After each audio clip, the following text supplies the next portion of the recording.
लेकिन कहीं ना कहीं मन में एक सवाल आता है, क्या यही आज़ादी, इसी आज़ादी का सपना लेकर इस भारत को आज़ाद किया गया था?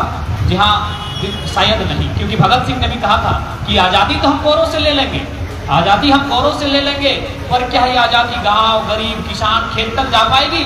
आज भी अगर बात करें इस स्वतंत्र भारत में, आज़ाद भारत में, जो गांव तक, खेतों तक, किसानों तक आज़ादी आज भी नहीं जा पाई है। देश के महान संत विवेकानंद भी कहते थे कि यदि गांव का बच्चा शहर तक, स्कूल तक, कॉलेज तक नहीं जा पाता है तो गांव तक स्कूल और कॉलेज कराकर किसान के बेटे को शिक्षित करना चाहिए। आज बेशक मैं स्पष्ट कहना चाहूंगा, ये तिरंगा यात्रा जो निकाली गई है, ये हम लोग सरकार से प्रेरित होकर नहीं निकाले हैं, ये हमारी भावना है। ये देश 2014 में आजाद नहीं हुआ है, इसीलिए अगर कोई सोच रहे हैं कि हमने सरकार से प्रेरित होकर निकाला है तो गलत सोच रहे हैं। यह देश 1947 में आजाद हुआ है और तब से तिरंगा हमारी आन बान शान है।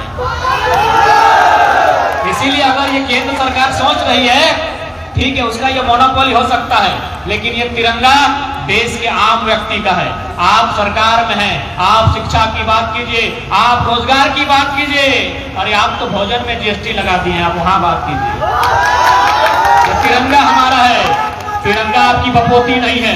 2014 में जो केंद्र सरकार कहती है ना 2014 में जो बनी है, उस दिन भारत आजाद नहीं हुआ है। इसलिए मैं स्पष्ट कहना चाहूंगा, ये आम व्यक्ति का है तिरंगा, किसी सरकार का नहीं है। ये 47 से तिरंगा हमारी आन बान और शान और हमारे गौरव का प्रतीक है, ये हमारा भावना है, इसलिए ये आम व्यक्ति का है। सरकार का काम है एजुकेशन, सरकार का काम है एम्प्लॉयमेंट, सरकार का काम है देश की उन्नति करना, सरकार का काम है आज जो बदहाली है उसे सुरक्षित करना, तिरंगा को हिफाजत रखना, ये आम व्यक्ति, आम इस देश के आम युवा का कर्तव्य बनता है।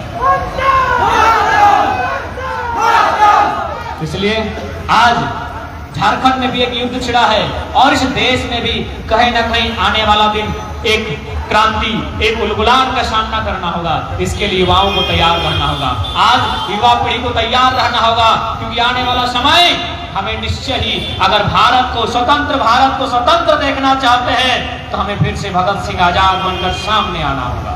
आज परिस्थिति है, आज इस देश को, आज देश के हुक्मरान चंद मुट्ठी भर लोगों का देश बनाना चाहते हैं। उदाहरण के लिए आप देख सकते हैं, एक उद्योगपति है माननीय, जो 105 रैंक में थे, आज चौथे रैंक में आ गए हैं। नाम इसलिए नहीं लेंगे क्योंकि बहुत धन वाले लोग हैं, उनके पास सरकार है, तो कहना मुश्किल है। हम लोग बहुत छात्र हैं, हमारे साथ क्या हो जाएगा कहना मुश्किल है। लेकिन आज आपको जानना होगा, आज आपको दिशा से भ्रमित नहीं होना होगा। आज वास्तव में अगर आप चाहते हैं ये राष्ट्र मेरा है, तो राष्ट्र के बारे में आपको सोचना होगा। जब तक हम राष्ट्र के बारे में नहीं सोचेंगे तब तक इस राष्ट्र का उत्थान नहीं हो सकता। इसलिए राष्ट्र युवाओं के हाथों पर है। युवा जितने सशक्त होंगे, युवा जितने वैचारिक होंगे, युवा जिस तरह से, जिस दिन भगत सिंह के राह पर निकलेंगे, ये राष्ट्र सुरक्षित होगा। क्योंकि बारिश का मौसम था और आपने भीगते भीगते इस रैली, इस यात्रा में शामिल हुए, इसलिए सभी का आभार करते हैं, अभिनंदन करते हैं। और बस इतना ही कहेंगे कि आज झारखंड में भी एक उलगुलान हुआ है। यह उलगुलान है झारखंड में झारखंडियों को हक अधिकार कैसे मिले। आज कहावत है ना कि हमार पानी हमार पसीना और बिजली जले तो शेख हसीना। ये देखना बोर्डवा में की लिखा है, काला हीरा की धरती धनबाद में हार्दिक अभिनंदन है। The black diamond city Dhanbad welcomes you. काला हीरा यानी कोयला, हमार जमीन में कोयला और बहरिया सब अरबपति भई गेलो, विधायक सांसद अरबपति भई गेलो। हमार धनबाद, हमार कोयलांचल, एकरा बनने खातिर गोली खैले शक्ति महतो, गोली खैले मणिनाथ मंडल, गोली खैले नेपाल रवानी, गोली खैले रसिक हासदा और बक्सर के राज सिन्हा विधायक हो।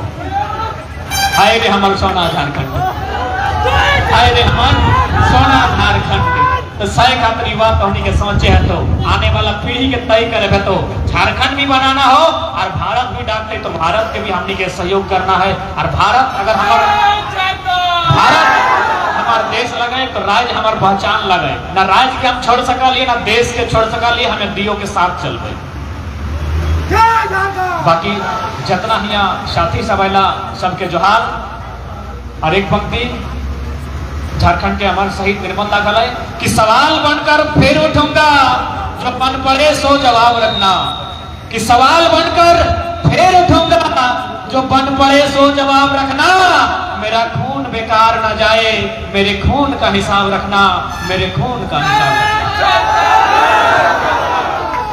पुनः आप सभी देशवासियों को, तमाम लोकतंत्र के चौथे स्तंभ उनके माध्यम से, मीडिया बंधुओं के माध्यम से देशवासियों को 75वें स्वतंत्रता दिवस की एक दिवस पूर्व अग्रिम शुभकामनाएं। और वास्तव में आजाद भारत, बेशक हमें आजाद भारत, अंग्रेजों से आजादी मिली है, लेकिन आज भी चंद मुट्ठी भर लोगों के हाथों में ये भारत है। हमारी लड़ाई अभी बाकी है, इसके लिए हमें लड़ना होगा। आप देख सकते हैं यहाँ प्रेस को आजादी नहीं है, यहाँ जज आजादी नहीं है, यहाँ ईडी को भी आजादी नहीं है। ईडी भी अगर छापा मारती है तो विपक्ष को मारती है।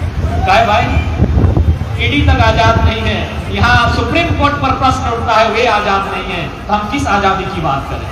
भले लोग हमें विद्रोही कहें, लेकिन आज ये भारत की सच्चाई है, आजादी बस चंद मुट्ठी भर लोगों के हाथों में काबिज है।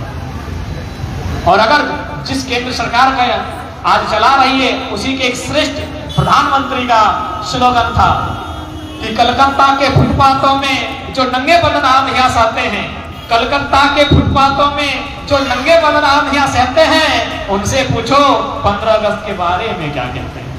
उनसे पूछो कि 15 अगस्त के बारे में क्या कहते हैं। क्या वो आजाद हैं? क्या वो किसान आजाद हैं? क्या वो मजदूर आजादी का अनुभव कर रहे हैं? एक स्वर में एक ही गूंज आई कि आजादी चंद मुट्ठी भर लोगों के हाथों में है, जिनका रैंक कोरोना काल में 105 था, 4 नंबर में आ गया है। पूरा देश अर्थव्यवस्था की मार खेलता है, लेकिन वो उद्योगपति नंबर 4 पर आता है। सुनने में आया है वह आदरणीय प्रधानमंत्री जी का पोस बेटा है। पोस बेटा तो हम लोग समझ में करते हैं, यानी गोद लिया हुआ बेटा है। खैर ज्यादा नहीं कहेंगे क्योंकि वे लोग बड़े बड़े लोग हैं, पुलिस प्रशासन उनका है, हम लोग छोटे छात्र हैं, कभी भी कुछ हो सकता है। लेकिन इतना कह देंगे, अगर भगत सिंह को मानते हैं तो अंधभक्ति को त्यागना होगा। भगत सिंह को मानते हैं तो ये जो किसी पार्टी के किसी नेता के पीछे चल पड़ते हैं, इसे त्यागना होगा। क्योंकि भगत सिंह ने कहा था कि अगर सामने पिताजी भी खड़े हों तो उनसे सवाल कीजिए, ये काम हमसे क्यों करवा रहे हैं।